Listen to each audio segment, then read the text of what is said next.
بسم اللہ الرحمن الرحیم۔ لاکھوں کروڑوں درود ہوں خاتم الانبیاء محمد مصطفیٰ صلی اللہ تعالیٰ علیہ وآلہ وسلم کی ذات، آپ کی آل اور آپ کے اصحاب پر۔ دوستو، قرآن مجید کو سمجھنے کے لیے جہاں بہت سے علوم ضروری ہیں، وہاں پر بالکل بنیادی علوم، علم صرف، علم نحو، علم بلاغت، علم فصاحت اور قرآن مجید کے آیات کے شان نزول کو جب تک ذہن نشین نہ رکھا جائے تو یقینی طور پر بعض صورتوں میں قرآن مجید پڑھنے والا گمراہی کے عمیق گڑھے میں جا پڑتا ہے۔ ایسا ہی کچھ سچ والا کے ساتھ ہے کہ جس کے بقول اس نے قرآن مجید کو پڑھا ترجمے کے ساتھ، لیکن ان علوم سے ناواقفیت کی بنیاد پر وہ بیچارہ گمراہی کے گڑھے میں جا گرا۔ پچھلے دنوں اس نے قرآن مجید کی ایک سورۃ الکافرون کو بنیاد بنا کر بنیادی طور پر دو اعتراض اس نے کیے۔ آج کی اس ویڈیو میں انشاءاللہ العزیز اس کے ان دونوں اعتراضوں کا میں علمی جواب اور تحقیقی جواب یہاں پہ دوں گا۔ دو اس کے بنیادی اعتراض تھے۔ سب سے پہلے یہ کہ بسم اللہ الرحمن الرحیم، قل یا ایھا الکافرون لا اعبد ما تعبدون ولا انتم عابدون ما اعبد۔ یہاں پہ وہ ایک نحو کا قاعدہ بیان کرتا ہے کہ من ذوی العقول کے لیے استعمال کیا جاتا ہے اور ما غیر ذوی العقول کے لیے استعمال کیا جاتا ہے۔ اعتراض اس نے یہ کیا کہ ولا انتم عابدون ما اعبد، یعنی تم اس کی عبادت کرنے والے نہیں ہو جس ذات کی میں عبادت کرتا ہوں۔ تو اللہ تعالیٰ کے لیے یہاں پہ ما کا لفظ استعمال ہوا، جبکہ ما تو غیر ذوی العقول کے لیے استعمال ہوتا ہے۔ تو ناظرین، یہ اس کا پہلا اعتراض تھا، اور اس اعتراض کے ساتھ ہی یہ حقیقت بھی واضح ہو جاتی ہے کہ اس سچ والا نے یقینی طور پر شاید عربی گرامر کی کچھ ابتدائی کلاسوں کو اٹینڈ کیا، اور جو ایڈوانس عربی گرامر ہے اس سے بیچارہ نابلد ہے۔ اس اعتراض سے پہلے یہ سمجھ لیں کہ میں اگر آپ کسی بچے کو انگلش گرامر پڑھا رہے ہوں اور بالکل ابتدائی کلاس میں آپ بچے کو ایک انگلش کا رول سمجھاتے ہیں کہ بیٹا کوئی بھی ورڈ جو اے ای آئی او یو یعنی ووول لیٹرز سے سٹارٹ ہو رہا ہو تو اس ورڈ سے پہلے آپ نے این لگانا ہے، اور اگر ان لیٹرز کے علاوہ کسی لیٹر سے سٹارٹ ہو رہا ہو تو اس سے پہلے آپ نے اے لگانا ہے۔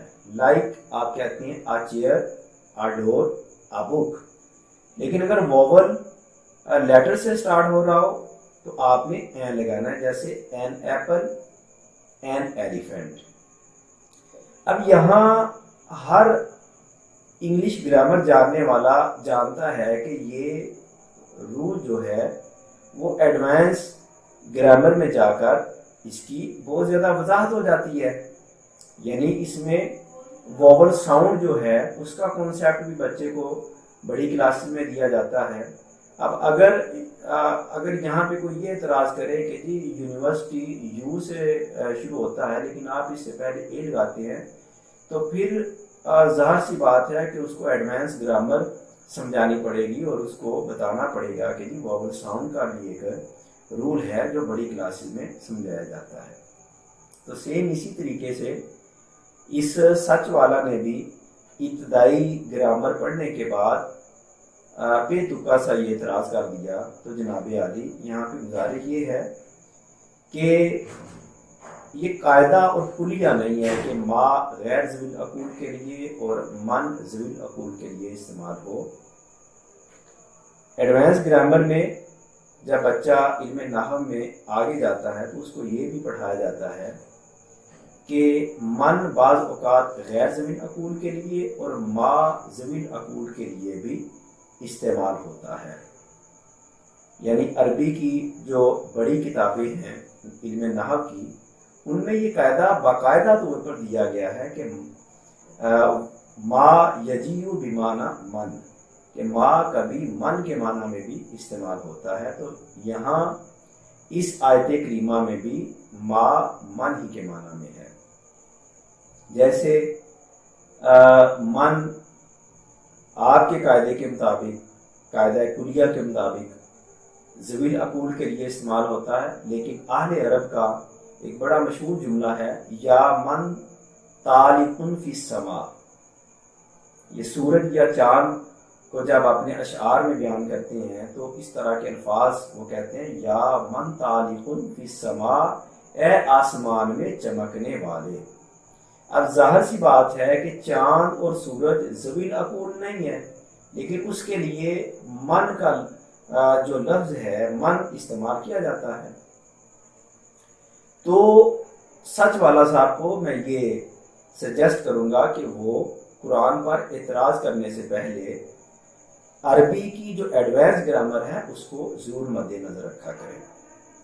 تو دوستو دوسرا اعتراض جو انہوں نے کیا کہ پوری صورت میں قل یا ایھا الکافرون لا اعبد ما تعبدون ولا انتم عابدون ما اعبد ولا انا عابد ما عبدتم ولا انتم عابدون ما اعبد لکم دینکم ولی دین، اس آیت کریمہ میں تکرار ہے، یعنی ایک ہی کانسیپٹ کو، ایک ہی معنی کو بار بار کیا جا رہا ہے.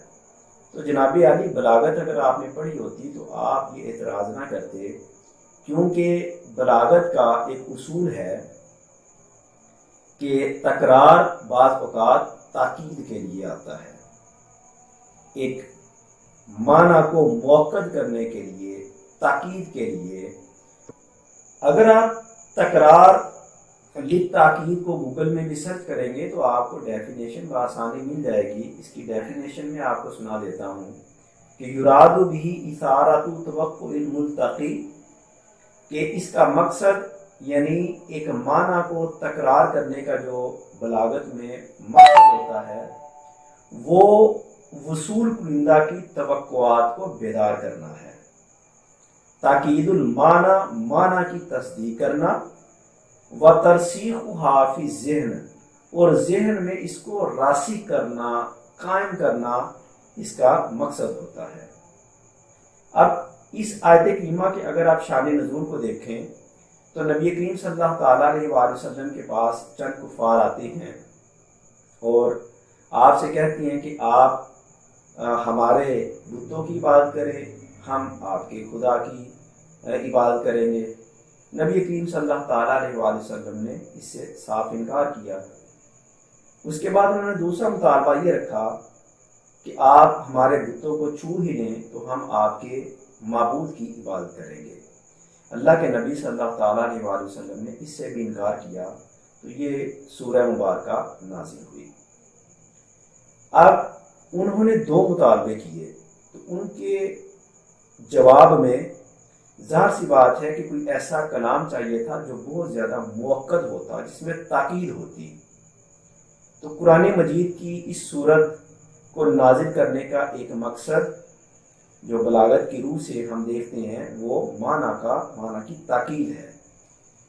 تو اس معنی کی تاکید کے لیے اس سورہ مبارکہ میں معنی کو بار بار لایا گیا تاکہ ان کے ذہن میں یہ بات راسخ ہو جائے، یہ بات قائم ہو جائے بالکل کہ اللہ کے نبی نہ تو بتوں کی پوجا کرنے والے ہیں اور نہ ہی وہ ان کے معبودوں کو عبادت سمجھ کر چھونے والے ہیں. تو یہ وہ بات تھی چھوٹی سی جناب علی جو سچ والا صاحب کی سمجھ میں نہیں آئی اور خام خواہ قرآن مجید پر اعتراض کر دیا. اللہ تعالی ہمیں بد مذہبی سے اور شیطان کے شر سے محفوظ فرمائے. وما توفیقی الا باللہ العلی العظیم. السلام علیکم ورحمۃ اللہ وبرکاتہ.